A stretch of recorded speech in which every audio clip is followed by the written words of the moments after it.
I chose to come to UVM because of the feeling that I got when I came here. I walked onto campus and I went through all my interviews and they all felt pretty good, but I ended my day with my residential life interview and I just remember feeling so at home in Robinson Hall where the office is located, and it was just a really great experience for me, and I just knew walking off campus that this was a place that I wanted to be a part of. I chose UVM because of the genuine personalities that I met when I interviewed here. I interview in other places, I was asked a lot of times, do you have any questions? We just want you to feel at home. But when I actually got here, I did feel at home. I felt a relaxed atmosphere of people just wanting me to be me. The social justice aspect. I know you'll probably hear that from a lot of people. For me, I had never explored my white identity or what it meant to be a white man interacting in different spaces, whether a professional environment, a personal environment, and it allowed me to dive really deep into those identities. I was an ARD before. I did my graduate studies in the HESA program, and particularly I chose UVM at that time because I felt like it was weird enough like I am. Vermont is weird enough for me to feel good here, to feel like I could be my whole self here. And precisely I came back to the Department of ResLife because I know now, being a year away and having other experiences with other departments and other institutions, that the privileges and the good things that I have here are hard to find them somewhere else. And the quality of people and the quality of work that we do are hard to find other places. So here I am. I get to co-teach a class based on social justice with the RAs, and this happens every fall, every year. And it was one of my aspirations coming into higher education, being able to teach a class. And so it was a surprise to me that we got to teach this class. And going through the first semester teaching this class was really, really challenging. I had some of my own RAs in my class, so getting to work with them outside of just the RA role, but also in the classroom was really, really exciting for me.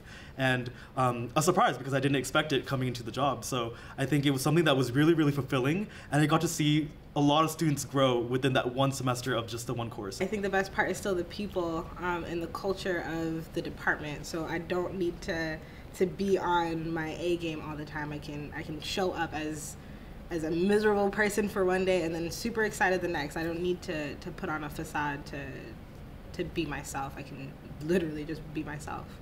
Coming from somewhere else, from another institution, and coming here and not just feeling like it was work was a big piece of it for me. And realizing that like I can go to the career center and people know who I am, and go to the LGBT center and they know who I am, or going to the Alana Student Center and people being like, hey, I missed you, and going into these various like centers and various spaces and people knowing you. The pet policy. Definitely love the fact that I can come home to a puppy who will greet me like she's never seen me before. Yes. No, it could be challenging, it could be nourishing, it could be like wholehearted. Wholehearted, yes. Yeah, like wholehearted, taking you for more than just like the joys that you bring to the apartment, but also the areas of growth that you need, and yeah, wholehearted. Spontaneous. Mountains. That's all I can think of. No. Can I do another word? Transformative. Motivation. Weird. A lot of the challenges sometimes come is just having students recognize what privilege is, or even define what privilege is, and then getting them to like really work through that, because I think it's difficult for any person whenever they're, you know, sifting through the muddy waters of trying to understand like what they come into this world with. And I guess that's really where the reward is, whenever you see the light bulb go off with some students, whenever you're talking with them about privilege and they're just like, oh yeah, like that's what that is. UVM's a predominantly white institution, and it's very apparent. Like I can feel it on a fairly daily basis. But the reward on the flip side of that is that I have a department where I see people who look like me and they understand what my struggles are. One challenge, the cold. The cold is always a challenge, especially for people that come from like tropical weathers it would be very much a challenge. As a professional and as a person, I love the fact that there's always support. And we have such a good relationship. The department has such a good relationship with the partners all around campus that you can always find somebody that will help you in some sort of way. Some of my favorite moments here at UVM thus far have been with my supervisor.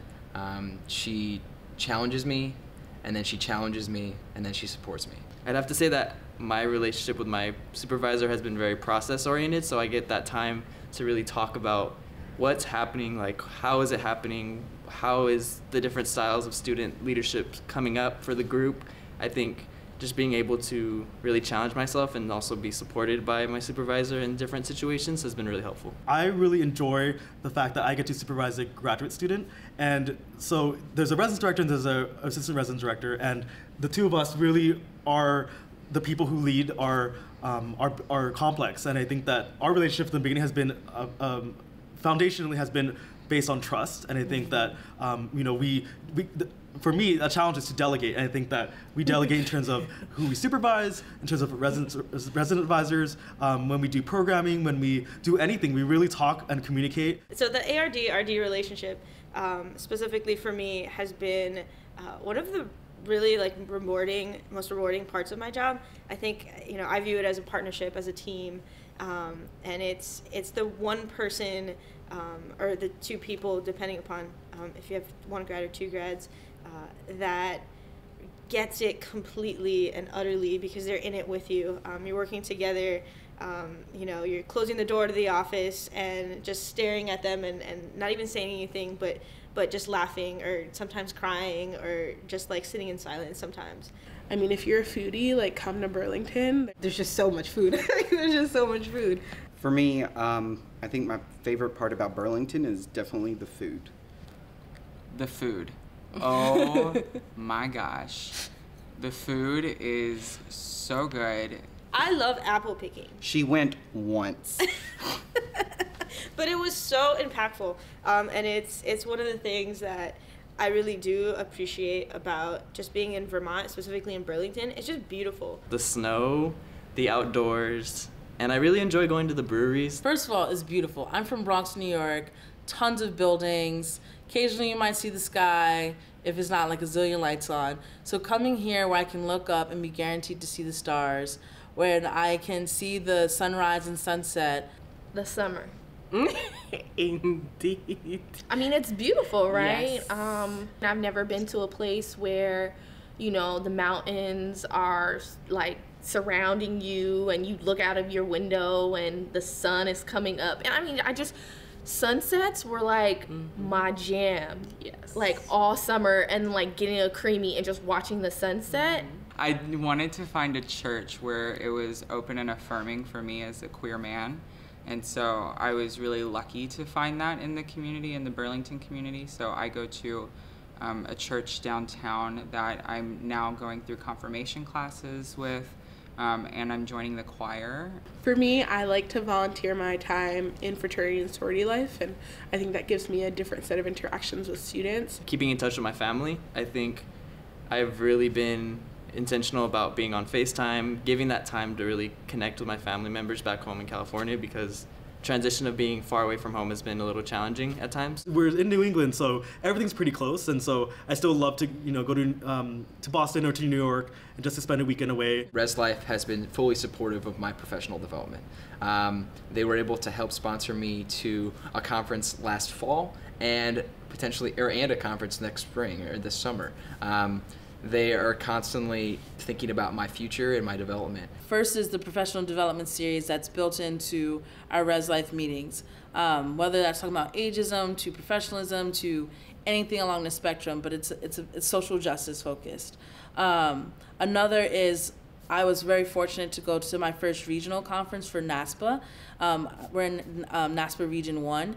So that was really great to see the difference between an annual larger conference and the smaller local. And just in the nature of being in ResLife, you're collaborating with people all the time. So right now we're collaborating with the Office of International Education to work on programs, and that itself is professional development. There is a big array of different topics in different areas of development, whether it is on campus and outside of campus. There is always support for people to always keep nurturing the knowledge that we already have.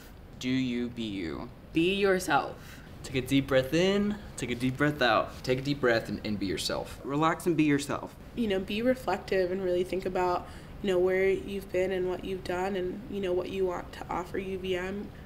So be honest about what things that you need to grow in and things that you excel in. Be ready to tell your story and speak from the heart. I think it's about being authentic and really just talking about your experiences, but not just listing things that are on your resume or things that are on the application, because that's any candidate. I think it's when you tell a story about your experiences and weave in those personal experiences, how it's impacted you, is what we're really looking for.